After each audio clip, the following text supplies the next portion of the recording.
Greetings and felicitations, YouTube. That is a Cyclops. This is Total War Saga Troy. And I'm here today. Oh, Cyclops just got shot by an arrow. This isn't perfect scientific testing, but I wanted to give you a chance to see a showdown between the Cyclops and the Minotaur.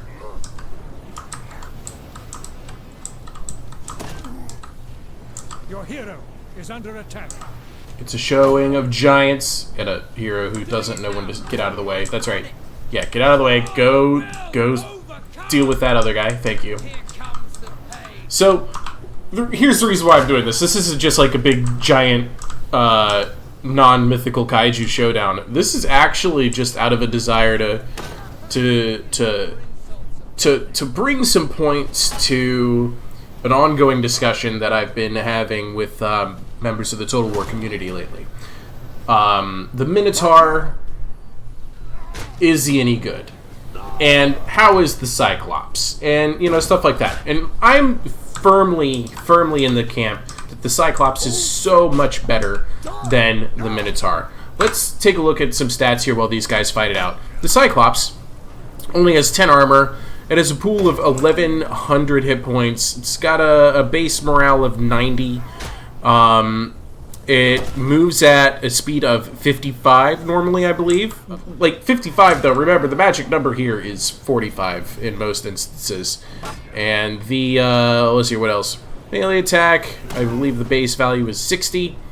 Melee damage is less than 20, or melee defense is less than 26.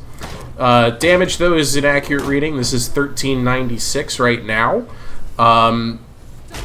He can boost that up 250 points, but at a minus 200% attack interval.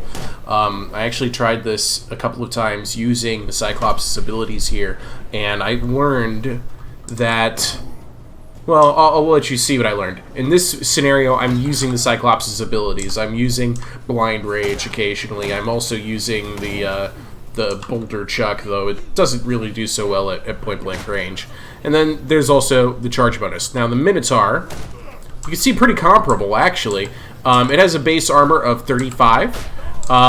Its morale is flagging, but its base value of morale is 70. Speed is... Oh. There you go. Yeah, speed on that Minotaur is a 45 normally. And let me show you round 2 of this same battle. Right, so round 2. I was in the middle of giving statistics out here, but here's the Minotaur again, just so we can get this put to rest. This is post 1.2 nerf on the Minotaur. The Minotaur's stats have gone down. So 35 armor base, morale of 70, speed 50, melee attack 68, melee defense 30, damage 1180, charge bonus 45. And that kind of compares along the table. Like, the Cyclops has genuinely better stats, but the Minotaur has more armor than the Cyclops does.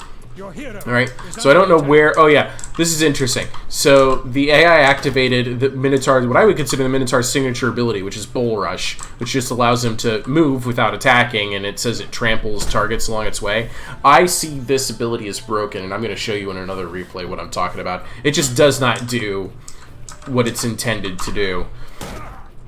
So here, this time as the Cyclops, I am not using the Blind Rage ability of the Cyclops. This is all just straight up melee from him, and the Minotaur could, if it wanted to, use its Bloody Roar ability, which would give the Cyclops a minus 10 morale, but as you can see, morale's not an issue on the Cyclops. It starts at a base value of 90. The Cyclops has to be losing a lot to get scared away by the Minotaur.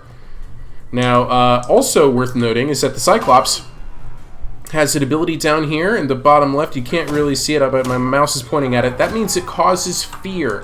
This unit causes a morale debuff to its enemies nearby. The Minotaur as well causes fear, but you can stack it with the Minotaur's Roar for another 10 points of morale penalty. So right now... Oh, and these two units cannot be afraid of each other because they both have the ability to cause fear. If a unit has cause fear, it will not be afraid of another unit that uses cause fear. Ah, yes. The sounds of mythic fighting in the morning. Is close enough to taste. And with that, the Minotaur routes. Okay, but so one-on-one matches isn't exactly a fair showing of what these units are capable of. Let's talk about their value, what they're supposed to do. The Minotaur here is billed as, let's see here, a frontline charging melee expert damage dealer. Okay, well let's use this guy to the best of his abilities. I have my Vanquisher just activated the Vanquish ability, which gives a charge bonus and speed boost. Here we go. We're really running in here. We're facing some Phrygian Axemen from Paris of Troy. Oh yeah, that's right. We're going to activate that, we're going to stop right here. We're going to activate that Bull Rush. Trample, unable to attack, so I just made a move order to go through these Phrygian Axemen. Here we go. This is the Bull Rush. Are you prepared for this? That's it. That's it. That's all it is. There you go. That was an amazing trample. And the ability is done. He can attack again, and now he's able to attack these Phrygian Axemen. The Axemen took absolutely no damage from this. The other group of Phrygian Axemen are going to go like, you know, we don't care about the Minotaur. We're going after the hero. The Minotaur is going to use his Bloody Roar ability occasionally, but you only get really one use of it, unfortunately, because of the cooldown on this ability. So now he's just a frontline melee expert damage dealer, right? Right. So let's just kind of see how he does. Phrygian Axemen are not a very expensive unit. We've already killed, 17, almost 20 unit models now. We're at 19 and counting. And I'm not gonna bury the lead here. The Minotaur wins this fight handily. Each swing of the axe is sometimes costing 3 to 4, maybe even 5 models. And their morale is already down to about 5, 11, 5, 11. The Minotaur needs to come out, come back in. It does a little charging assaults in and out. And I was not making him pull out to attack. This was a part of his own animations, and he would take a few steps back and then come back in and attack again. Probably should have saved the, I would say save the Savage Roar ability towards the end of a fight when you see that the enemy is, you know, getting close to single-digit morale. That's when you trigger that Savage Roar. So, yeah, the Minotaur definitely does its job here well. Like,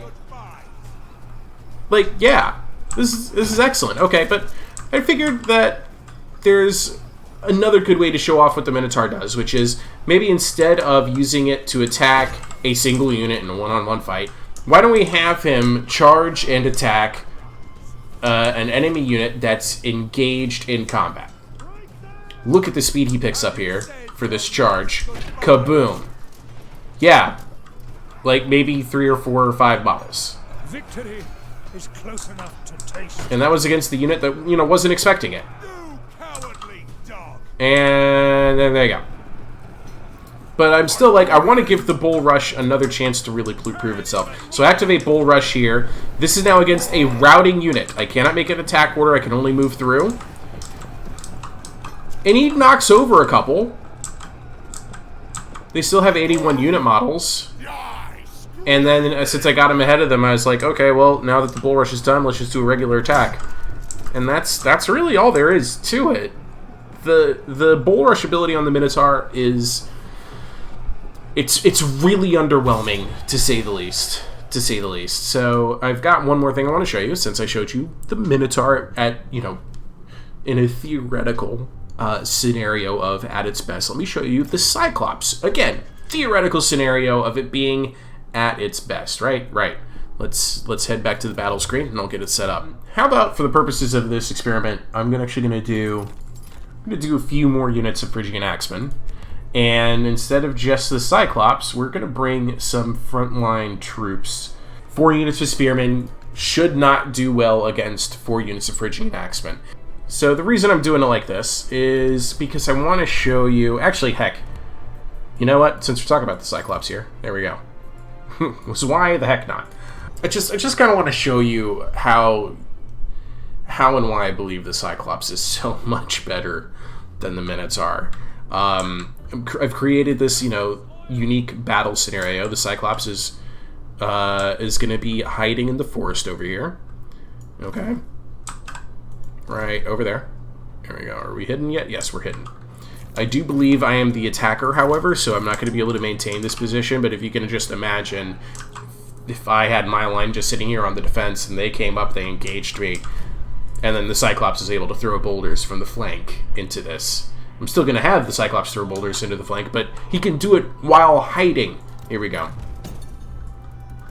I don't even see my enemy right now. I'm going to go ahead and move people up to here. And we'll hit that fast forward button. Going to go ahead and start moving the Cyclops up a little bit more. Okay, so here goes the Cyclops boulder. Kaboom! Eight unit models dead from that. Pretty fantastic. Alright, we're going to get some blobbed up engagements here. That'll be great. I'm going to pull the Vanquisher through straight into the hero. Get that engaged. Okay. We got 2v2 blobs here. It's nice, it's nice. Let's end some careers, shall we? From the flank. Bam! That got models in both units, but now that that's done, let's go ahead and get involved in the fight. And by the way, there's only a 30-second cooldown on that boulder toss. As soon as he's done with his charge, I'm going to cycle him out, throw another boulder, and try again. Maybe from a better angle. Not the best charge, but hey, we're here. Alright, Cyclops, come on. Okay, and I'm going to pull him this way. But right here should be good. No, get out of there. You're good. Look at the health on that Phrygian Axeman compared to this one, and the morale too. That's from the penalty of whoa. There, Cyclops just threw a boulder at my hero. That's funny. All right, so this group's already done. Boulder right into the back of that, followed up by another charge. Here we go. Fantastic charge. And this unit's almost done. That unit's done. Let's get over here. So there's Cyclops is in the middle of my spearmen, who are not as good as Phrygian Axemen, but hey, we're holding our ground pretty well here. Actually, now that I think about it, the spearmen do have a bonus versus axe, don't they? Yeah, bonus versus Axemen. 4 seconds left on this boulder. Let's get it warmed up. They're routing though, so it's not going to be for much. Kaboom. When you get the right angle on it, it will just fly through enemy units. And then these two, I can actually just have them attack the Cyclops. I'll let that play through while this guy goes on a murderous rampage. Spears should do just fine against the Cyclops. Pretty sure it counts as large. I hope it does. It might not. But yeah, that's really all there is to this. The Cyclops, in my opinion, is the much better unit between the two. Between Cyclops and Minotaur, the Cyclops actually gets somewhat more effective charges. That one guy just ate a boulder.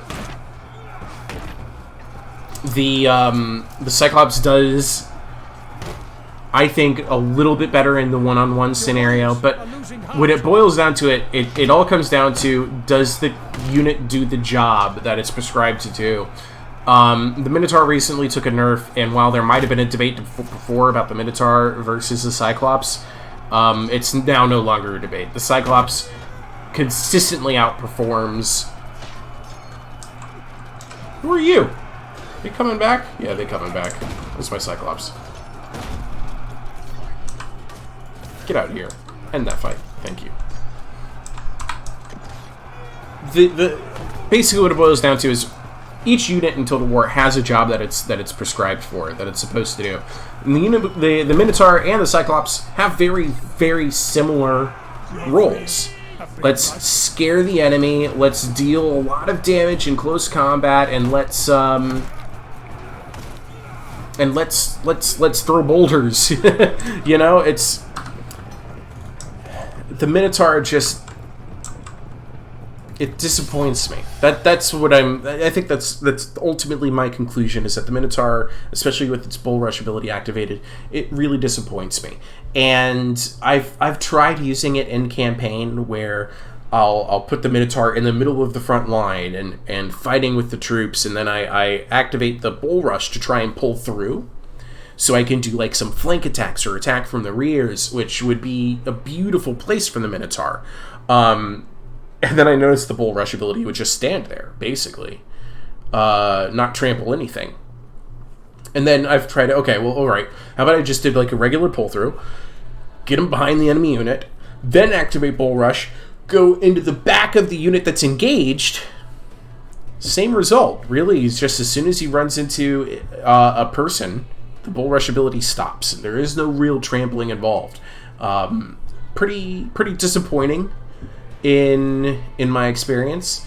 In the one-on-one matchup, there's definitely some value in the Minotaur as far as like, hey, I'm gonna use this Minotaur to like help my hero beat up another hero, or I'm gonna use this Minotaur to, you know, single out the Cyclops and maybe even win in a one-on-one combat, because while we're on the topic of disappointing abilities, that blind rage on the Cyclops, that just turned into press this button to lose for me.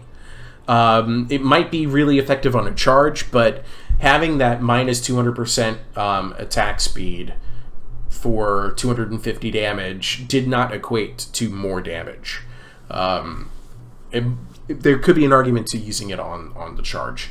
So when it boils down to it, the two units are very similar. One of them has a broken charge ability, and the other one has a boulder. Like, why is there a debate? Thank you all for watching. Ta-ta. I'll talk to you later.